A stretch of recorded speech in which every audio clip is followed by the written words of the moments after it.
जनाब मुर्तज़ा खान साहब, नहायत ही वाजिबुल एहतराम मुमताज़ खान साहब, वसीम खान साहब, गुलाम अहमद साहब और मेरे बुजुर्ग तहसीलदार साहब जनाब मूल हुसैन खान साहब और मुअज़्ज़ज़ सामीन। सोशल मीडिया पे थोड़ा सा डिस्ट्रैक्ट हो जाता है आदमी, या तो सुने तो या फिर सोशल मीडिया पे जब भी सर्फिंग करो, जब उसको देखो तो एक लफ्ज़ जो है उसका आजकल बहुत ज़्यादा इस्तेमाल हो रहा है और वो लफ्ज़ है कौम। और मुझे ये लगता है कि जो लोग ये लफ्ज़ इस्तेमाल कर रहे हैं उनको कौम का मतलब ही पता नहीं है। कौम का मतलब ये है कि एक पर्टिकुलर एरिया जिसकी हदें हों और जिसमें अपनी एक गवर्नमेंट हो, उसके अंदर रहने वाले लोग जो हैं वो एक कौम कहलाते हैं। और इस डेफिनेशन पे जाते हुए अगर हम अपने आप को गिने तो हम कौम के हिसाब से हिंदुस्तानी, कोई दूसरी कौम हमारी नहीं।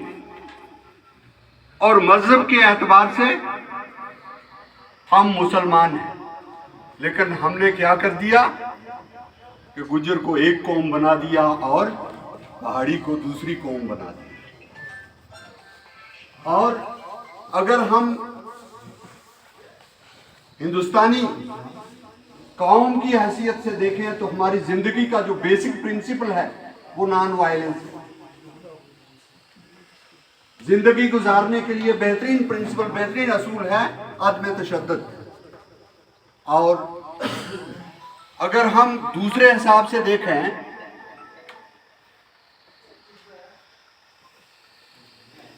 तो उसका भी एक फार्मूला, एक असूल है, बेहतरीन असूल है, इन अल्लाह मास साबिरीन। अब हम दोनों तबके, चाहे वो गुजर हैं चाहे वो पहाड़ी हैं, अब देख लें कि जिंदगी का जो बेसिक प्रिंसिपल है उस पे हम कहां तक पूरे उतर रहे हैं।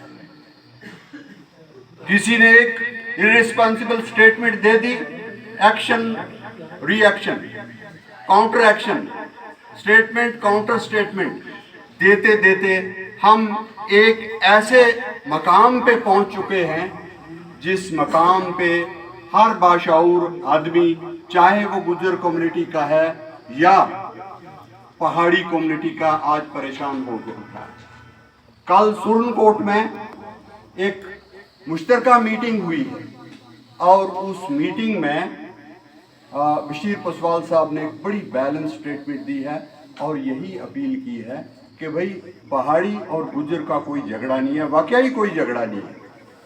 गुज्जर अगर सरापाए एहतजाज है आज, तो वो ये कह रहा है, संजीदा लीडरशिप उनकी ये कह रही है कि जो 8% हमें दिया हुआ है उस पे छेड़छाड़ ना की जाए। मैं ये समझता हूँ ये उनका हक है और उनको गवर्नमेंट ऑफ इंडिया को ये अप्रोच करना है कि भाई हमारे हक के साथ छेड़छाड़ न की जाए। और हमारा हक है कि हमें पिछले कई सालों से नाइंसाफी का शिकार हैं, हमें अपना हक दे दिया जाए। और दोनों को रजू होना चाहिए सेंट्रल गवर्नमेंट की तरफ। दोनों की मांग जो है वो सेंट्रल गवर्नमेंट की तरफ है और गवर्नमेंट जो है वो कोई ऐसे फैसले करने वाली नहीं है, या ऑनरेबल होम मिनिस्टर जो है वो अपनी मर्जी से फैसला नहीं करेंगे कि पहाड़ियों को शेड्यूल ट्राइब देना है या नहीं देना है, और वो फैसला करेंगे कानून के मुताबिक। एक तरीकाकार है और वो तरीकाकार फॉलो करके जब हम लोग कानून के मुताबिक जो है वो एक क्राइटेरिया में फॉलो करेंगे और उसके बाद हमें कोई रोक नहीं सकेगा, हमें वो क्राइटेरिया मिलेगा, एसटी स्टेटस जो है मिलेगा। मैं आपको यहाँ सादे लफ्जों में ये बात कह दूं कि हम लोग जो हैं हम एक थाली से खाने वाले लोग हैं, हमारे चश्मे सांझे हैं, हमारे रास्ते सांझे हैं, हम दोस्त हैं, हम पड़ोसी हैं। सबसे बड़ी बात, वाजपेयी जी ने कहा था कि रिश्तेदारियां भी बदल सकती हैं, शायद यही कहा, दोस्त भी बदल सकते हैं लेकिन पड़ोसी को कोई बदल नहीं सकता। हम एक दूसरे का कफन दफन करते हैं, इस बात को भी याद रखना है। और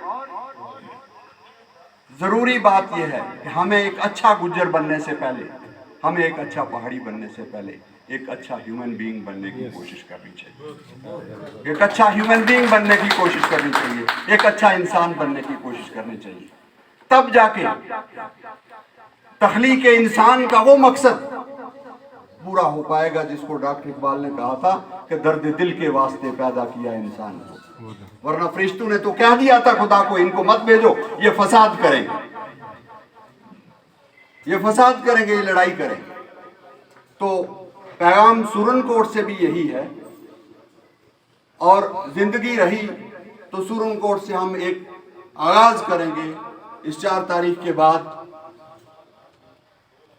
जितने इंटेलेक्चुअल्स हैं सारे मिल करके कि हमें आने वाली जिंदगी में, आने वाले दिनों में, अपनी आने वाली नस्लों में को दुश्मनी को नहीं पनपने देना है, बल्कि एक भाईचारा रखना है और अपनी मांग रखने का उनको भी हक है और हमें भी हक है। और जो लोग चाहे इधर से चाहे उधर से स्टेटमेंट्स देते हैं, इसको फुल स्टॉप लग जाना चाहिए, ताकि हम कल जब 4 तारीख के बाद अपने घर से उठ करके जब दूसरे से मिलें तो एक दूसरे से नजरें मिला सकें। ये पैगाम घर घर जाना चाहिए। और मैं दूसरी बात, ये भी एक इंपॉर्टेंट बात थी, जरूरी बात थी, दूसरी बात मैं करना चाहूंगा। कल किसी मीटिंग में वो कर रहा था, वही दोहराऊंगा। वो ये है कि हमने घर बना लिया, उसमें वायरिंग करवा दी, बड़े कीमती बल्ब लगवा दिए, बल्कि अंदर उनको फानूस कहते हैं वो भी लगवा दिए, तरसीली लाइनें, ट्रांसमिशन लाइंस बिछा दी, ट्रांसफार्मर से कनेक्शन जोड़ दिया, ट्रांसफार्मर का कनेक्शन जो है वो मेन स्टेशन से जोड़ दिया, उसका कनेक्शन जो है वो ग्रिड स्टेशन से जोड़ दिया। लेकिन जब तक कनेक्शन जो है पावर हाउस से नहीं मिलेगा, बल्ब नहीं जलेगा। और कई सालों से हमारा ये कनेक्शन जो है ये कमजोर रहा। जब अर्जन सिंह जी आए, हम उस मौके का फायदा नहीं उठा सके। जब हमारा डेलीगेशन, आज तो हमारा डेलीगेशन सिर्फ ऑनरेबल होम मिनिस्टर तक पहुंचा है। एक टाइम ऐसा था हमारा डेलीगेशन जो है आज आनी Vajpayee, the then prime minister of India, उनके पास चला गया था और उनका इशारा यह था कि आप डॉक्टर निर्मल सिंह को कामयाब कर दो और हमसे एसटी स्टेटस ले लो। लेकिन जब वोट गिने गए तो हमारे वोट उस लेवल पे नहीं थे और एक सकूत छा गया कि नहीं, अब इनको कुछ नहीं मिलना है। आज फिर एक मौका आया, हमें सियासी वाबस्तगियों से ऊपर उठ करके इस मौके का फायदा उठाना है और ये हर एक आदमी तक पैगाम पहुंच जाना चाहिए, नाउ और नेवर, आज या कभी नहीं। तो अब अगर हम 50 मुर्तजा खान साहब जैसे जीरक तरीन आदमी लेकर के दिल्ली चले जाएं तो वो लोग सर गिनते हैं, सरों के अंदर क्या है वो नहीं। हमें जो मिलना है वो इस पे मिलना है। और वही उस दिन भी मैंने कह दिया था, रेपिटेशन हो रहा है, आपका वक्त बर्बाद हो रहा है, कि ये एसटी स्टेटस देना, जो आदमी सोशल मीडिया से जुड़ा हुआ है, जो आदमी थोड़ी सी सियासी बसीरत रखता है, वो इस नतीजे पे पहुंचता है कि आखिरी मराहल पे है। अब the most powerful man in the union cabinet वो ये देखने आ रहे हैं हमारे पास कि जिन आदमियों को हम ये एक तोहफा देने जा रहे हैं, क्या हमारे साथ चलने के लिए तैयार हैं भी या नहीं है। अगर उन्होंने ये प्रिज्यूम कर लिया कि ये तैयार हैं और हमारे साथ शाना बशाना दूर तक चलने के लिए तैयार हैं, तो एसटी स्टेटस जो है वो मिल जाएगा। अगर हमारी वहाँ हाजिरी ही नहीं होगी तो मैं पैगाम इसके बरक्स जाएगा और नतीजा हमारी उम्मीदों के बरक्स होगा। तो मैं उम्मीद करता हूँ। हाँ, एक चीज़ और मैं यहाँ कहना भूल गया कि हमने सुरनकोट में एक मीटिंग करके ये तय किया है कि जो पंचायत एसोसिएशन का प्रेसिडेंट है वहीद शाह, उनको कहा कि आप पीआरआईज की एक मीटिंग बुला लें।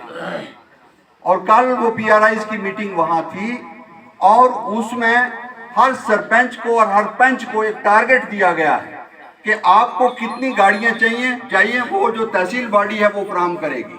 और कल शाम